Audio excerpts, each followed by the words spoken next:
started with you guys? Is that all right? It's 5 o'clock? Okay, very good. I want to thank everybody for being here. Carrie is totally awesome. I want to thank her for inviting me to be here. Last time I was very, very late. Honestly, God, it was traffic. I told her I was going to be here early. I was 45 minutes early, so I made up for that. I hope Carrie understands that. So do you guys know who I am by chance? Did they say? My name is Raj Mehta.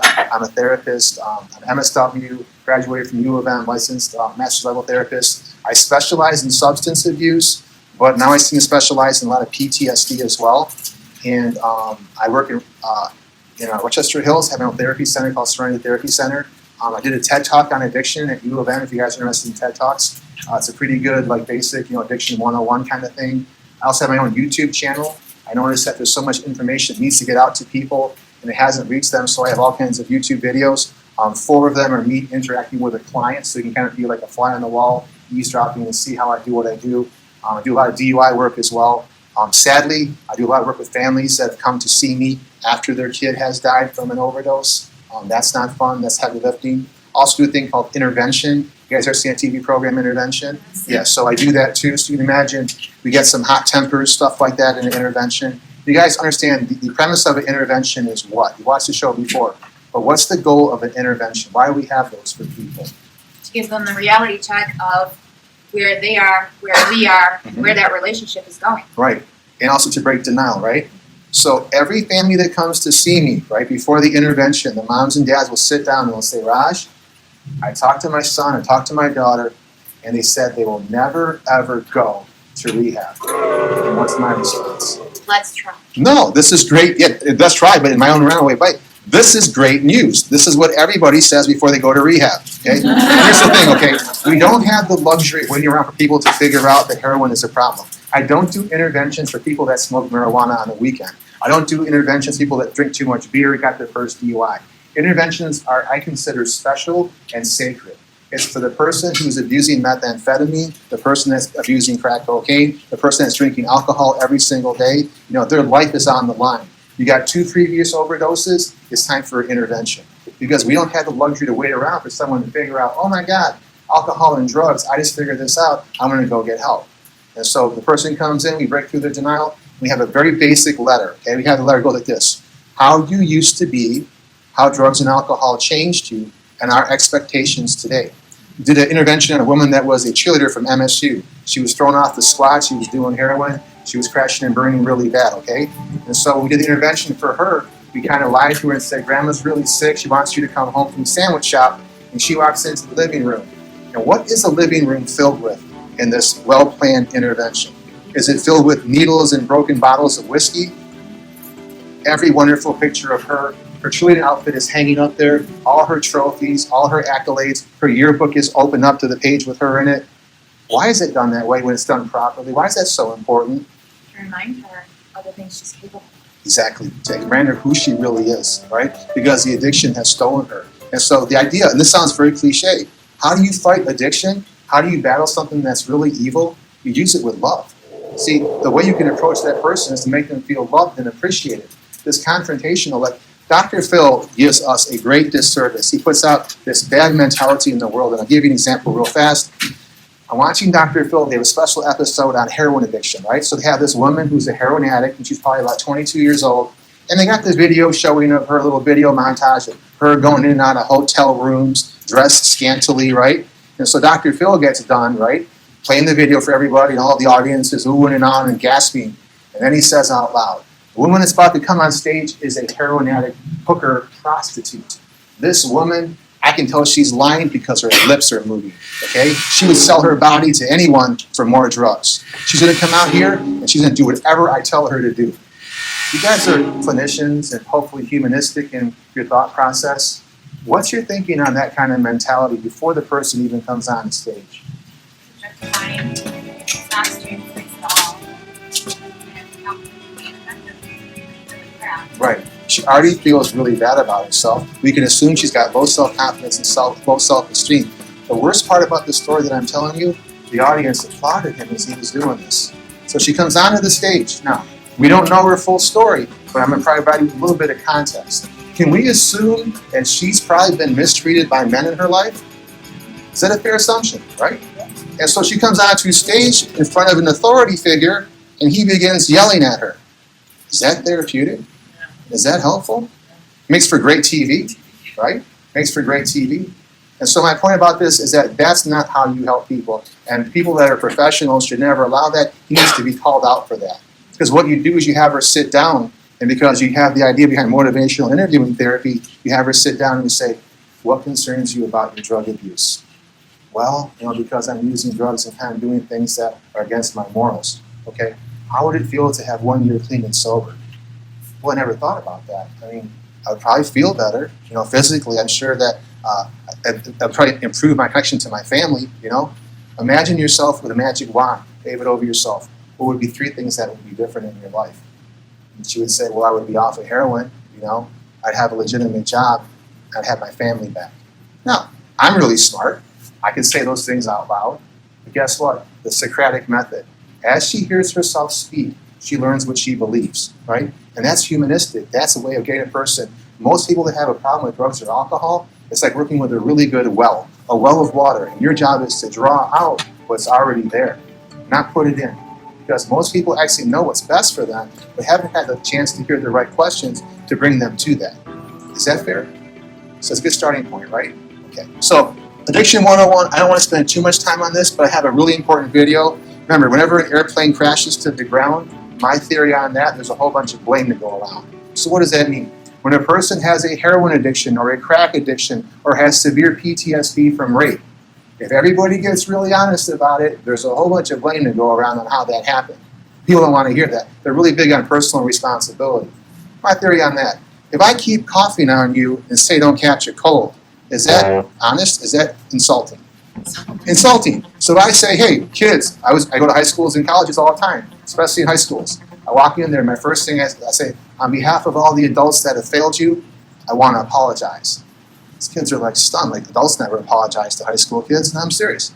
I want to apologize to you because your schools are filled with drugs and alcohol, and your teachers and the police say you can't use drugs or alcohol. I show up, and I got an hour of your time. I got to say that the drugs and alcohol are bad, but guess what? I'm pretty smart. You guys didn't make the cocaine that's in your school. You guys didn't make the Adderall that's in your school. You guys didn't make the Vicodin that's in your school. It was all made by adults and brought to you through adults. So guess what? The reason why we have a drug problem in your school is because of adults, because kids don't make that stuff. You follow what I'm saying? So it's a mixed message. And I'm warning it's not fair to you because people in Colorado say that marijuana is fantastic. People in Alabama tell you marijuana is horrible. And you go on the internet trying to figure this out with all these mixed messages, and you don't know who to trust or who to believe. So here's my angle on that. Parents sometimes tell me, one mom says, Raj, when you go on stage, tell the kids that smoking pot will kill them. I'm like, no, she said, you gotta scare them.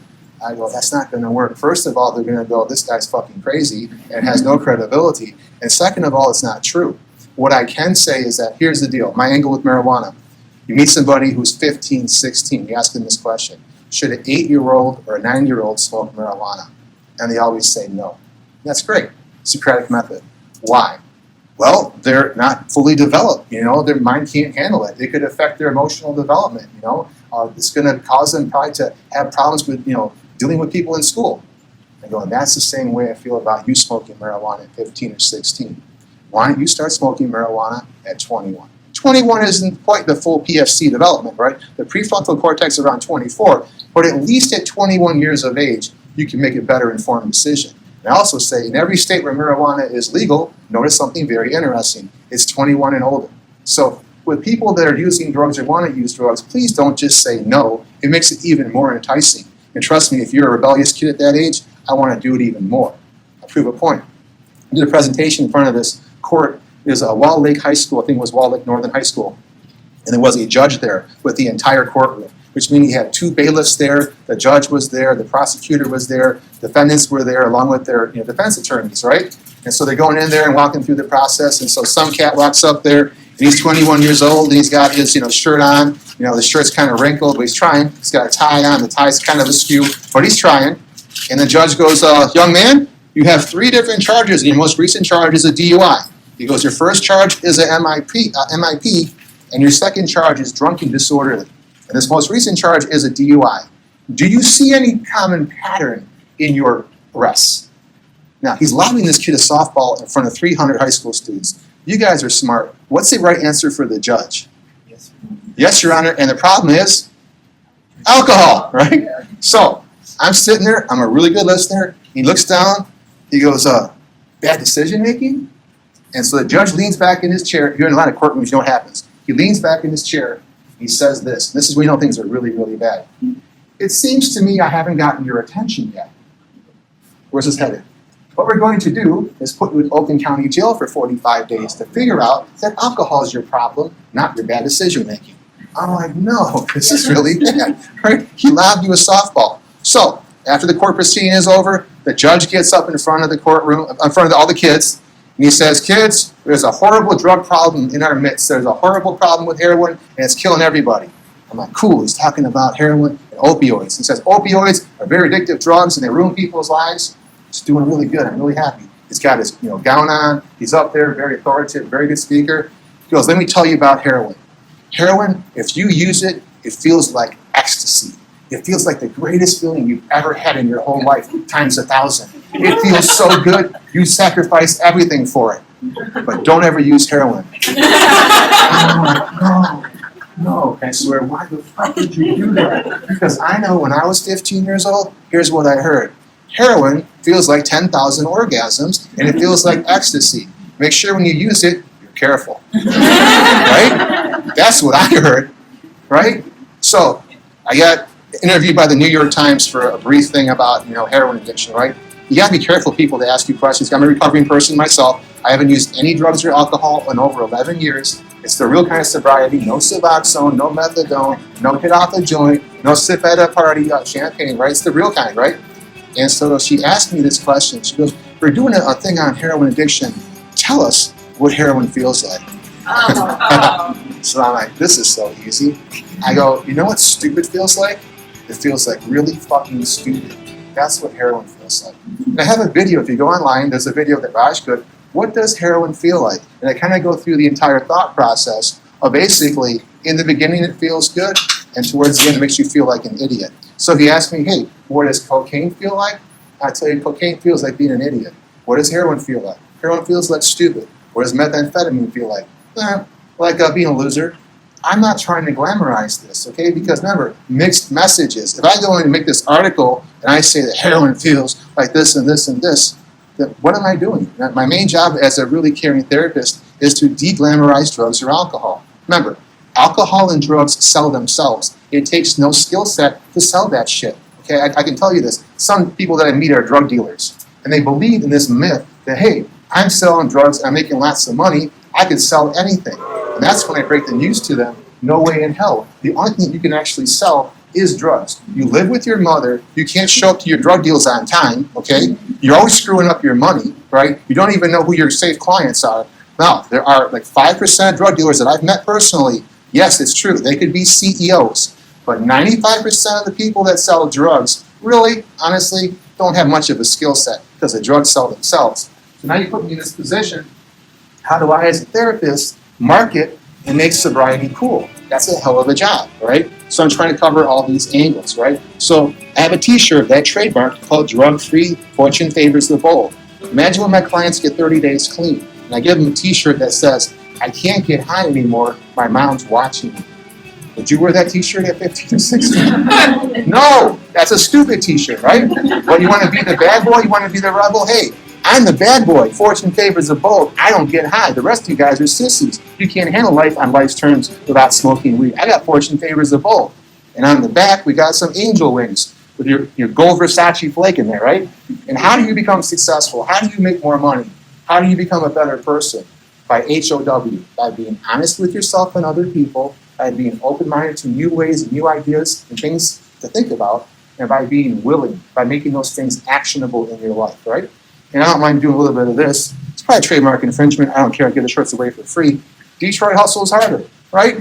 That means spiritually hustling harder, academically hustling harder, in the gym hustle harder, right? If you're in Alabama and they tell you to do 5 reps with the dumbbells, you do 5 reps. When you're in Detroit, you do 6. Mentality, right? Fortune favors the bold. Detroit hustles harder. So that's the t-shirt that I use. I trademarked this. I even wrote a song called Fortune Favors the Bold. It took me 9 years to write the damn song because, trust me, it's hard to make Fortune Favor the Bold work in a chorus. But if you get bored, on my website, serenityhelp.com, my business cards are up here. Grab a business card. You can look at my song, listen to the video. My friend Greg Stryker sings it. So that's very important.